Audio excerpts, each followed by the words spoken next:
महाराष्ट्रातील जनतेच्या मनामनावर राज्य करणारे TV9 मराठी TRP मध्ये नंबर 1। जनतेच्या विश्वासावर TV9 मराठीची अव्वल स्थानी झेप।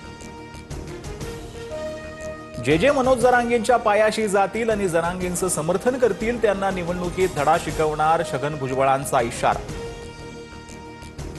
मराठ्यांच्या विरोधात जाणाऱ्या ओबीसी नेत्यांना पाडा, मराठ्यांच्या नेत्यांनी आपल्या विरोधात जाणाऱ्यांना धडा शिकवावा, मनोज जरांगेंचा भुजबळांवर पलटवार। ओबीसींसाठी मंत्रिमंडळात एकमेव देवेंद्र फडणवीस आशेचा किरण, समिती पाहिजे म्हटलं की समिती दिली, छगन भुजबळांकडून मुख्यमंत्र्यांचं कौतुक।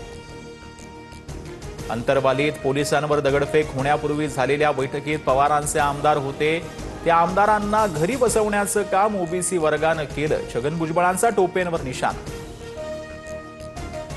जयंत पाटील हा राजाराम बापू पाटील यांची औलाद वाटत नाही, काहीतरी गडबड आहे, गोपीचंद पडळकरांनी सगळ्याच मर्यादा ओलांडल्या।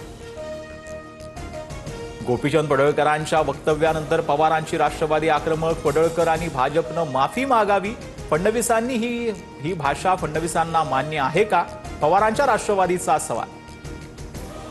पडळकरांचा जयंत पाटलांवरील वक्तव्यावरून मुख्यमंत्री फडणवीसांनी भूमिका स्पष्ट करावी, अजित पवारांची पडळकरांवर जाहीर नाराजी, पडळकरांच्या या सततच्या वादग्रस्त वक्तव्यामुळे अजितदादांना फडणवीसांकडून उत्तराची अपेक्षा। देशातील तरुण विद्यार्थी आणि जेन झी संविधान आणि लोकशाही वाचवतील, मी कायम त्यांच्या सोबत आहे, राहुल गांधींचे ट्विट। राहुल गांधी लवंगी बारही फोडू शकले नाहीत, फुसका बार लावला आहे, मुख्यमंत्री फडणवीसांचा टोला। महाराष्ट्रासाठी साहेब दादा ताई पुन्हा एकत्र व्हा, नागपुरात झळकले बॅनर, अजित पवारांच्या राष्ट्रवादीच्या शिबिराच्या ठिकाणी लागले बॅनर, उद्या नागपुरात अजित पवारांच्या राष्ट्रवादीचं चिंतन शिबिर।